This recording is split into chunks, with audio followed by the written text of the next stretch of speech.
It's Red Eye Radio. Gary McNamara and Eric Harley talk about everything from politics to social issues and news of the day. Whether you're up late or you're just starting your day, welcome to the show. From the Uniden America Studios, this is Red Eye Radio. All across America and around the world, we are Red Eye Radio. Good morning. Thanks for being here. All right, these two stories. There's two stories here have me going, You ready? All right. The first one is it was primary season, and there were some referendums and issues on ballots in different states. This is the one that got to me, and this is where I wish I could live everywhere. Mm-hmm. So I could see when something surprises me, and I look at it, I go, okay, what am I missing here? Right. What am I ignorant of here? Mm-hmm. What don't I know? Mm-hmm. And this one here, the city of Chicago amend real estate transfer tax with 98% of the precincts reporting has gone down to defeat 54% to 46%. Now, when you see here, and I'm reading here from ABC 7 in Chicago, after months of work and millions of dollars spent, the Bring Chicago Home referendum to restructure real estate transfer taxes to benefit Chicago's unhoused population appears headed for defeat. A small progressive army of union workers, public school teachers, and advocates for Chicago's unhoused populations fanned out across the city in force on Tuesday, trying to drive up votes for the ballot referendum. But through the night, the yes votes trailed the no votes constantly by about 8%, leaving the measure looking unlikely to pass. Many of the supporters arriving at the International Sports in North Austin for the election night party were also those responsible for getting the referendum on the ballot and campaigned heavily for it to pass. A pet project of the Chicago progressive movement for years. Some said they were frustrated by Tuesday's result, but vowed to make sure that every mail-in vote was counted before declaring victory or defeat. Bring Chicago Home proposed creating 3 tax brackets for property sales applied to sales below $1 million, between $1 million and $1.5 million, and over $1.5 million. Property sales under $1 million would see a slight cut to their transfer tax, while properties over $1 million and $1.5 million would be taxed at an increased rate on revenue over the respective benchmark.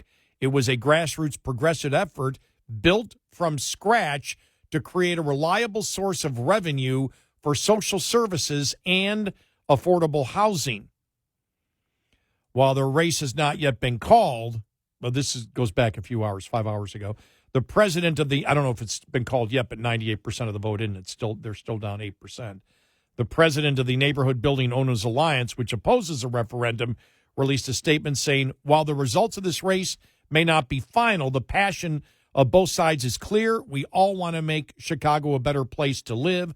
As neighborhood housing providers, we are responsible for 70% of the city's affordable housing, and we want to work with the city to find real solutions that benefit neighborhood housing and grow Chicago's supply of naturally occurring affordable housing. Corey Oliver with the Neighborhood Buildings Owners Alliance said his biggest concern about Bring Back Chicago is that it might destabilize rent for tenants in affordable housing like the kind he provides, driving rent up to cover the increased tax. Progressive Democrats say the increased tax, by the way, progressive Democrats in Chicago, all Democrats in Chicago, progressive Democrats as if there's all Democrats in Chicago say the increased tax revenue will generate a multi-million-dollar fund for programs and affordable housing for people experiencing homelessness in Chicago. Number one, this was a perfect class warfare issue in Chicago, in one of the most liberal cities in the country, which is we're going to tax the rich more. Right. It failed. Why? Number two, it would lower taxes for people that at the lower end of housing sales.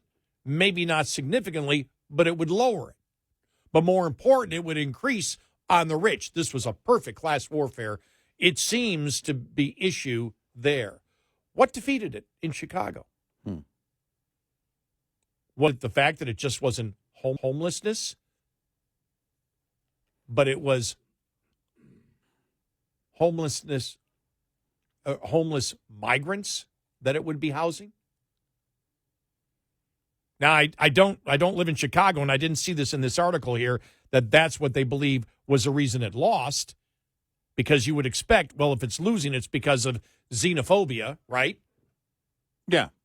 Well, it has been the hot-button issue. Housing the homeless, yes. And excuse me, with housing migrants. the homeless migrants. And they were trying to Mayor Brandon was trying to have it essentially, he was trying to win back some of his constituents by putting a sunset on the housing, on some of the accommodations. Then they had to come back and say, yeah, but your sunset is going to be like the first week of February, I think it was. Oh, yeah. I remember that? Yeah. They were like, you can't do that, because then the liberal media, which in Chicago is called the media, is going to be out there covering the fact that you're putting people on the streets in the dead cold of winter. And so you couldn't do that. Or was one of the reasons, yeah, we want you to tax the rich, but if you tax the rich, we want the money. We don't want it to go to migrants. That has been the heart of what's going on with major cities, but Chicago especially. Remember, oh man, I can't remember which year it was, but it was during a time when we were seeing massive caravans coming out of Mexico. And you had people in Chicago were saying, you're spending money on non-citizens. Why aren't you spending money in our neighborhoods? We don't forget that. The leaders in Chicago, of course, forgot that. They don't care about that. But that's what was going on. And I remember that specifically about Chicago. And it wasn't exclusive to Chicago, but there were stories coming out. So I would love to see a poll as to why it was defeated. And I think there's good reason to believe that it was because of that. It was, taxing the rich we don't have a problem with, but the fact that you're not spending it on us is a problem. And I think that's going to be a problem for the foreseeable future. That spending any money whatsoever. You're looking, basically, you've got a funding mechanism, right? Mm-hmm. You've built in the funding mechanism. If you can build in a funding mechanism for that, why can't you set your priority to do the same thing and instead give that money to us? If you're willing to do that, you're skipping over us. This was the sentiment we were hearing years ago, and it wouldn't shock me if that were the case now. I'm just read 2 news articles, and nowhere does it mention migrants. It just says homeless, including the tens of thousands of homeless students. Nowhere does it say migrants in either story. That even the quotes from those representing those representing the bill passing. They said it's a disappointment because there are so many homeless, and there's they talked about 100,000 mail-in ballots that still have to be counted here, but still, when you see that number of 8 percentage points, it's like, wow. Here it is. Our broad-based coalition made up of homeless and formerly homeless people, union members, faith leaders, social service providers, community organizations, and grassroots volunteers is determined to keep fighting for housing justice. Together, our city-wide field program knocked on 300,000 doors, made over 600,000 phone calls, sent over 1 million text messages. Boy, are they irritating. Across 50 wards. This is a work that makes our movement stronger over the long haul, no matter the final result. Well, it is huge if that's the final result, if they lose in Chicago, because if it's just, if you're saying that it lost just on the fact that we don't want to tax the rich to take care of the homeless citizens, that would be an indication that the public in Chicago doesn't even trust the government for that. Well, it has the sentiment, is inflation at a point where the sentiment has changed. And again, it's look, we want you to do something about the homeless. But if you're going to have if you're going to have some kind of fundraiser by taxing the rich, yeah, but help the families, help our families. Has it become so bad? Because the homeless problem in major blue areas is over the top insane. And the citizens of those cities will tell you. I mean, Austin is in our state is probably the focus of that. It has been for a while, but there's been such a run on Austin of people moving into Austin. And then you can't get away from the talk about how bad the homeless problem is. The people that live there, the non-homeless, oh, by the way, are we supposed to call them unhoused? I think that was the new terminology. The people who are not homeless may be looking at it saying, yeah, we want you to do something about it. But if you're going to, if you're going to tax the rich, have it benefit everybody, not just the homeless. Well, let me ask, could this be the question? Could this be it, though? You wouldn't need this referendum to increase taxes on anyone if you just use the money, city money, for citizens and not migrants. I'm just trying to get, I'm asking the question on it because it's very tough on a local issue. If I'm living in the town, I see the TV commercials, you see the interviews. Yeah, I mean, you see a lot of what's going on. You can get a better handle of it. Mm-hmm. And so the question is this a microcosm of the sentiment across the nation from Democrats? Because let's be honest, in a city like Chicago that's saying, let's tax the rich to take care of the homeless, if that was it, and didn't include migrants in it, normally that would pass 80-20. Yeah, because if there's no danger of you being taxed if you don't have to pay for it. Right. Then, yeah. You care, I'll vote to tax them, the other people. Right. And that's I guess, what I'm after is what does this mean anything? And that's why I started by saying, boy, I wish I was there for the last couple of months to watch the campaigning on this to see what was the argument that was effectively used by the opposition. And in both of these stories, you see the proponents of it and their disappointment, but you really don't see, except for the fact that you had some of the real estate people saying this will affect normal people's rent and normal people's housing prices. When I say normal, I mean middle class. Yeah. Ketchup eaters. I don't want to create a media bloodbath over this. Well, you think about it. If you own any real estate, right? I mean, it doesn't matter. What's not expensive anymore? Yeah, you're right. Basically, if you're housed, if you're paying rent or you're paying a mortgage, it's expensive. So there could be the fear that there's no way that this is, or the reality that there's no way this doesn't affect me. Or the fact property appraisals have gone up so much that $1 million is now the middle class in Chicago. Yeah, exactly. But it could well be the case that a great number of people are affected by it, whether they are going to be renters or homeowners. 866-90 Red Eye. This morning's USDA Farm Report is brought to you by Howes Products.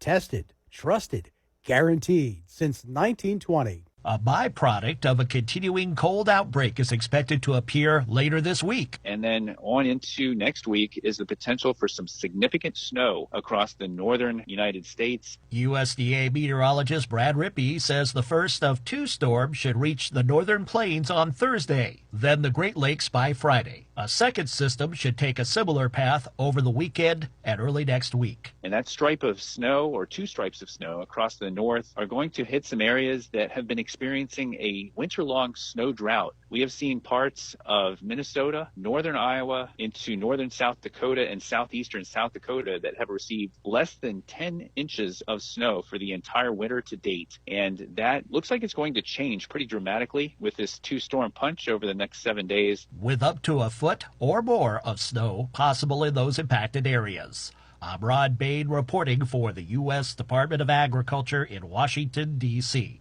This report brought to you by Cenex Fuels and Lubes. Coming up, more with Gary McNamara and Eric Harley. It's Red Eye Radio.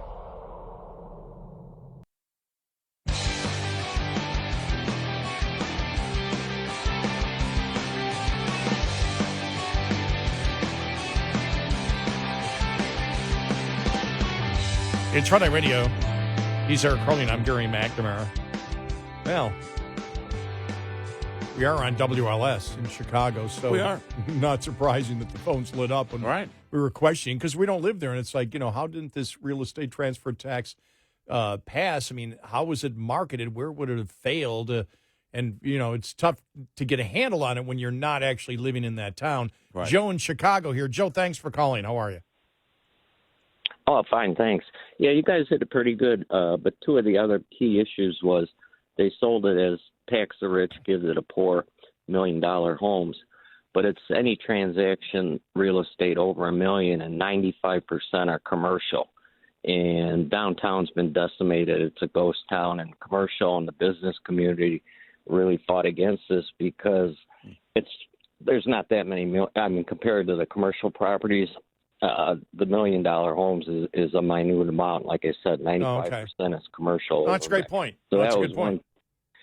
So that was a big issue with the business. And then second, following this since it started, the one thing is the mayor, he never would give a detailed plan on what he was going to use the money for. And he was actually being real cocky on the TV station saying, let's see if it passes first, then I'll give you a plan after it passes. Kind of like the Nancy Pelosi deal. Yeah. Okay. All right. Yeah. Well, so he never laid out a plan exactly where this money was going, and he'd be questioned every news conference. So those are 2 other key issues. I meant to be in here.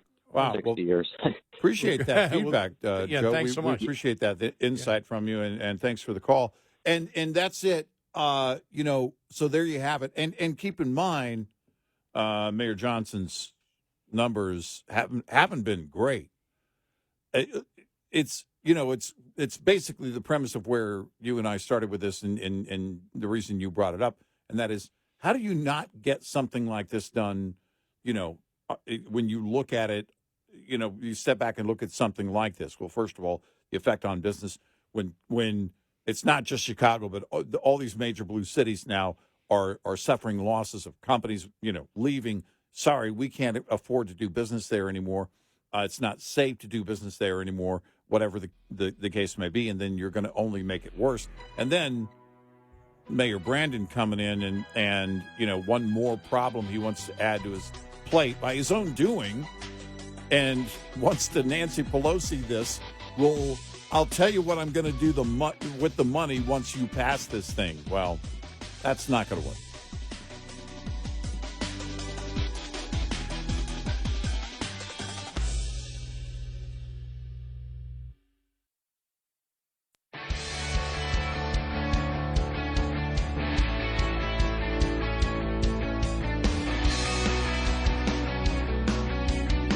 You're listening to Red Eye Radio from the Uniden America Studios.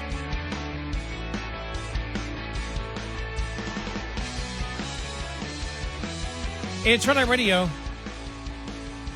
He's Eric Harley, and I'm Gary McNamara. You ready for this one now? This one also out of Illinois. All right.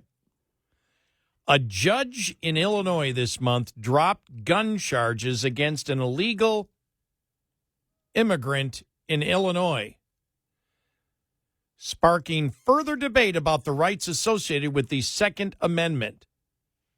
Now, get ready for this now. U.S. District Court Judge Sharon Coleman, appointed by Obama, referenced lower court rulings in dismissing firearm possession charges against an illegal immigrant who was illegally or unlawfully in the United States when he possessed a handgun in Chicago on June 1st of 2020. The court finds that the criminal record contained no improper use of a weapon, as well as a nonviolent circumstance of his arrest, do not support a finding that he poses a risk to public safety such that he cannot be trusted to use a weapon responsibly and should be deprived of his Second Amendment right to bear arms in self-defense. Coleman, who was appointed by President Barack Obama, wrote in her 8-page ruling filed on March 8th. The illegal immigrant was charged under Title 18 of the U.S. Criminal Code, which legally disallows undocumented individuals to possess firearms and ammunition or to receive any firearm or ammunition which has been shipped or transported in interstate or foreign commerce.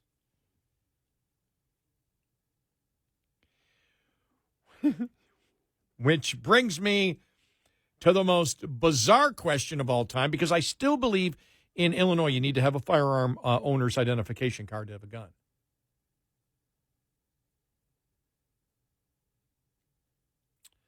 gun. Just look here. I'm just doing some research. Okay. To legally possess firearms or ammunition, Illinois residents must have a firearms owner identification card, which is issued by the Illinois State Police on a shall-issue basis. Non-residents who may legally possess firearms in their home state are exempt from the requirement. The state police issue licenses for concealed carry of handguns to qualified applicants ages 21 or older who pass a 16-hour training course.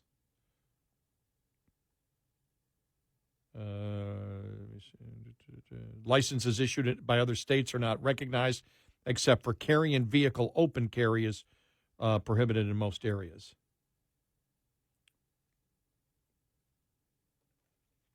And I look at this, I'm just like, remember, this is an Obama judge. This is a liberal judge. Right.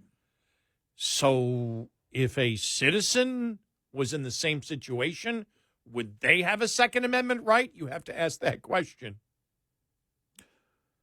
Well, again, An illegal immigrant does not have Second Amendment rights in the United States. yeah, and I don't know, I don't see where the judge can justify this, where she does justify it.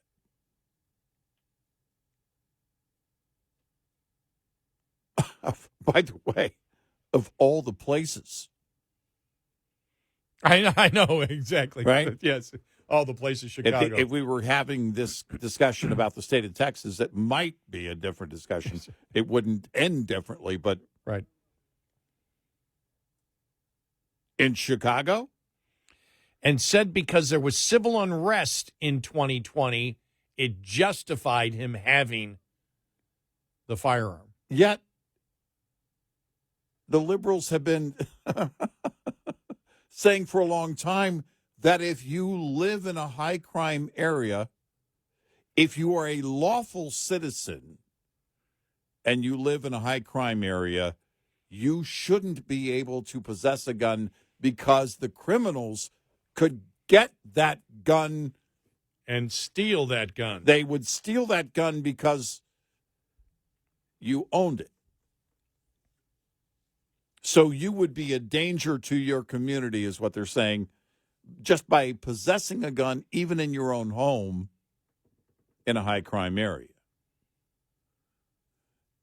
Yet there was civil unrest, so a non-citizen should be able to protect themselves. Well, this law would seem then to wipe out any gun control law in the state of Illinois. Yeah. Right? If you're going to apply it evenly, right? Yeah. That if you can break the law as stated here, Mm-hmm. because there is a Second Amendment right for think what finally got Illinois to, I'm sorry, there's sick humor here, but Yeah. in order for Illinois to finally say all gun control is wrong, it had to be an illegal immigrant having a gun illegally that finally changed it for Illinois.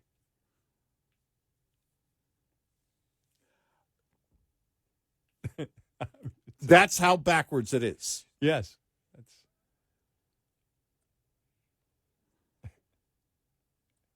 Yeah. Just bizarre. Yeah, no, it's absolutely bizarre.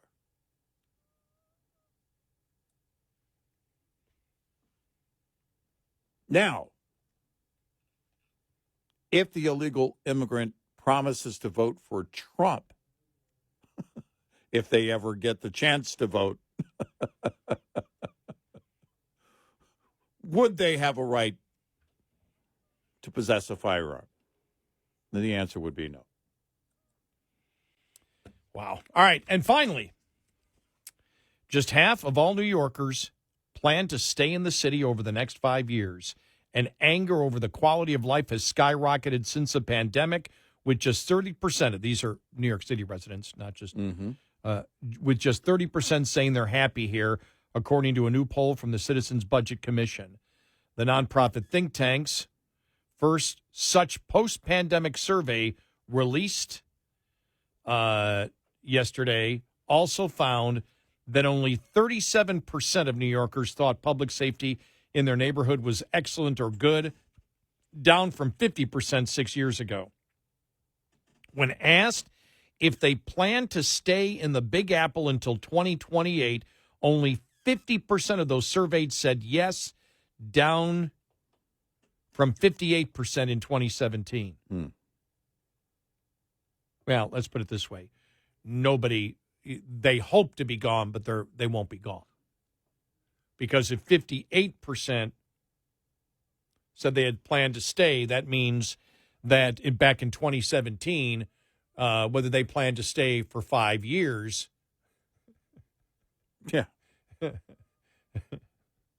That would have been 2023. Right. That you would have had 42% of the people of New York City gone.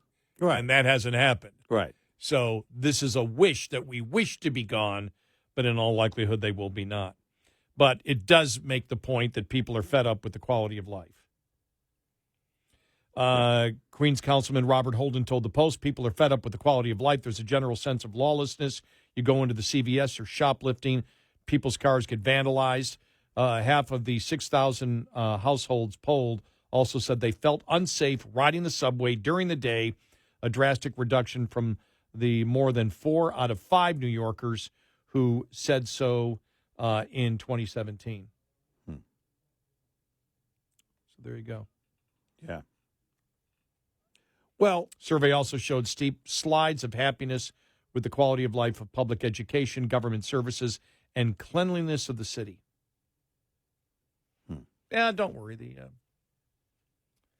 The $15 congestion fee will solve that problem, right? Well, it does make you wonder where the threshold is.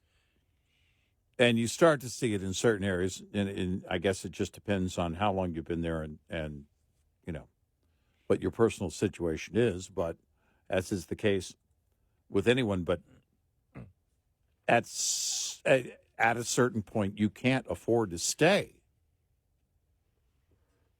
And the wish to leave, the desire to leave, is inspired and encouraged and grows because of all the things in place, the cost of government in New York, California, Illinois.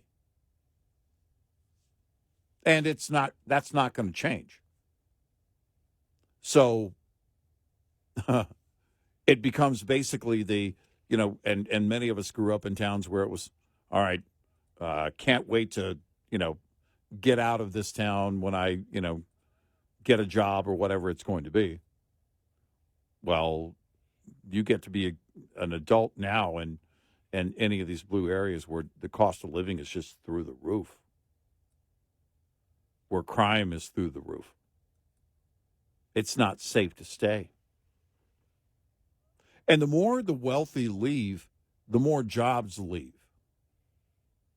That's something that they've seen in parts of California, where when the wealthy go, the wealthy employ a lot of people. And if they're gone, well, then the jobs are gone. Corporations are gone. Jobs are gone. So it is interesting to look at the numbers, though.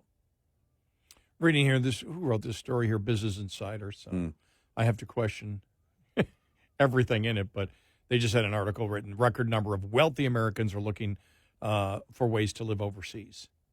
Well, and one of they call it the Millionaires Remix. Mm-hmm. But I don't know. I don't know where you go where you're going to be treated more favorably tax wise. Yeah, I don't know. And the question would be, and be in a place like the United States, right? You and I have always laughed at the people that say they're going to leave. You got to bury me here. I'm not leaving. Well, and what qualifies someone to be in that category? A record number of wealthy people are looking into leaving.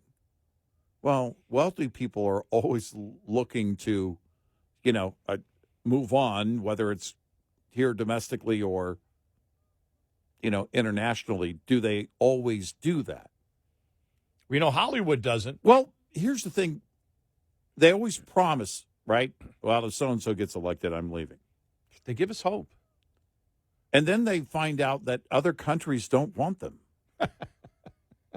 What do you mean you have immigration standards? What? How dare you? I'm wealthy and I'm famous. They run into a wall and that's the problem. Look, we can't all be George Clooney. Yeah, I know. And Johnny Depp. Yeah, you've got some Western country going, Joy Behar? I don't think so. We don't want her. No, we have enough people who talk too much. We're at our quota on that. So we don't. No. Is Babs threatening to move? Did she already threaten to move? I think she's always threatening to move. Just give her a reason. Now, she's not going to, but she likes to threaten. I had to put her name in real quickly here and just put it under news. Okay. I don't see anything where she's leaving here. Yeah. Not the top 10 headlines, at least. Right. And maybe I have to go down a little bit. 866-90-RED-EYE. Lines open for your calls. 866-90-RED-EYE on Red Eye Radio.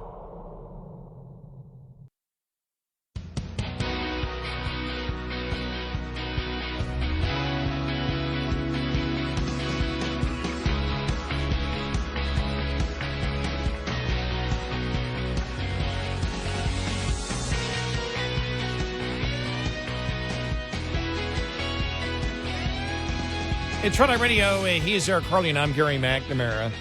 Well, it'll be interesting because there will be some fireworks, I believe, with Tony Bobulinski, Hunter Biden's former business partner, testifying against Joe Biden today, making the public appearance, and along with another one of the business partners of Hunter Biden. Mm-hmm. Bobulinski, though, we've been focusing on because he is the most well-known, and he is the one that publicly has been much louder and confrontational with any Democrat who challenges him. Yeah, right. Unlike any witness I've seen like this. I don't remember the last time you had somebody like this appear before Congress, and that's why I asked you. And I mean, in all seriousness, will any Democrat ask him a question of substance concerning him being in a business relationship with Hunter and Joe Biden? Right. Will they, or will they ask him questions like, did you beat your mother? I mean, whatever.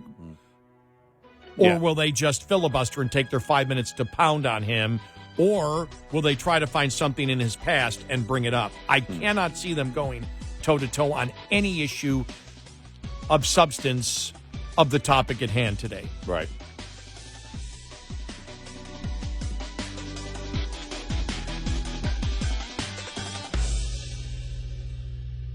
This is Red Eye Radio on Westwood One.